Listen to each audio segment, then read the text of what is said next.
Chers amis, on m'a posé la question suivante. On voulait avoir mon point de vue, bien qu'il y a déjà beaucoup de grands rabbinim qui ont dit ce qu'ils avaient à dire à ce sujet-là. En Israël, il y a Baruch Hashem un certain nombre de plages séparées. C'est des plages dans lesquelles certains jours c'est réservé aux hommes, certains jours c'est réservé aux femmes. Exclusivement. Baruch Hashem, les gens qui veulent aller à la plage, ils peuvent aller. Et un problème, c'est qu'il y a des maîtres nageurs qui sont hommes alors qu'il y a des femmes. C'est un problème, un vrai problème, un grand problème. C'est la raison pour laquelle les femmes en général qui vont à la mer, elles essayent de rester malgré tout un petit peu habillées, mettre au moins un maillot de bain de sniout, etc. Mais à ce qui paraît, il y a un nouveau concept. C'est que près de ces plages-là, il y a un endroit qu'on appelle les plages mishpachot. Des plages pour les familles charédiot. Et c'est quoi le concept? On va à cet endroit-là en famille. Moi, je vais avec ma famille. L'autre qui habite dans une autre ville, il vient avec sa famille. Et puis, personne ne réserve. On ne sait pas c'est qui les familles qui vont venir. Mais on se retrouve, on est en famille. Alors, ce n'est pas la plage mixte dans laquelle les femmes elles sont complètement en maillot de bain. Parce que là, on est entre familles charédiotes. Donc, ma femme à moi, ou la femme de mon ami, ou la femme de l'autre, eh ben, elle sera malgré tout habillée avec un maillot de sniout ou quelque chose comme ça. Les filles, ça dépend, selon leur âge, on décide comment on les habille, comment on les habille pas. Donc, il n'y a pas là-bas ce qu'on risque de voir dans les plages mixtes. Hachem Yirachem, Hachem Yishmor.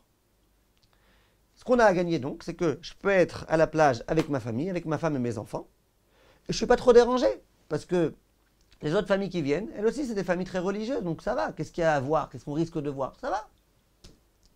Dans ces plages-là, comme ce n'est pas des plages qui sont reconnues, il n'y a pas de maître nageur. Question qu'on me pose, qu'est-ce que je pense d'aller dans ce genre de plage? Je vais vous dire la réponse de façon très simple, très claire, et je vous répète, ce genre de questions, elles doivent être posées à les Talmidei Chachamim, pas à des gens qui n'ont aucune Yirat Shamayim dans leur tête. La réponse elle est très simple. Premièrement, pour être un petit peu pragmatique, aller dans une plage dans laquelle il n'y a pas de maître nageur, c'est une interdiction de la Torah. La Torah interdit de se mettre en danger. Chaque année, il y a plusieurs personnes en Israël, plusieurs personnes, quand je dis plusieurs, je ne vais pas dire des dizaines, mais il y a chaque année beaucoup de personnes qui meurent dans des plages avec quelquefois des maîtres nageurs.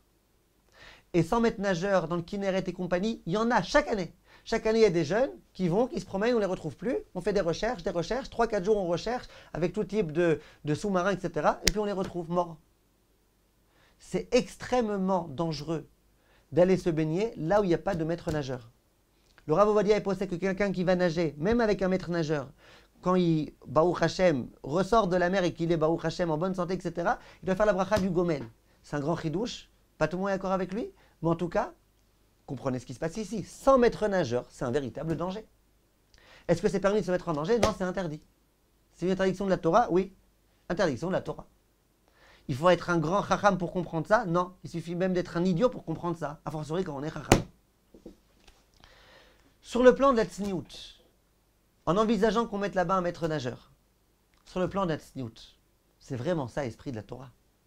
L'esprit de la Torah, c'est que je me baigne à un endroit, à 2 mètres de la femme de mon ami, à 2 mètres de la fille de 20 ans de mon ami, à 2 mètres d'une femme que je ne connais pas, ni d'Adam, ni d'Ève, et qui est avec un maillot de bain sniout tout moulant dans lequel tu vois tout. C'est ça l'esprit de la Torah.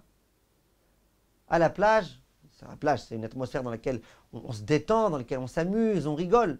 Quoi, je dois être à la plage juste à côté de la fille de 20 ans de mon ami, ou de la fille de 20 ans de quelqu'un que je ne connais pas. Vous pensez vraiment que c'est sniout? Et maillot de bain de sniout? Maillot de bain de sniout? Quoi maillot de bain de sniout? Dès qu'il y a de l'eau, c'est moulant. Et puis dans l'eau, ça se soulève. Et puis ça se lève un petit peu. Et puis vous imaginez les atmosphères qu'il y a là-bas. Et puis les vestiaires, et puis les machins, et puis les trucs. Hachem Yirachem, Hachem Yishmor.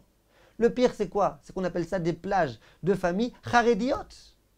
Et encore quelqu'un disait ce Shabbat, ben, c'est des charédim qui vont là-bas, c'est des charédim, des charédim. Si c'est des charédim, on peut aller. On est dans une génération dans laquelle il y a tellement de termes et d'appellations qui sont trompeuses. C'est interdit d'aller dans ces endroits-là, c'est interdit.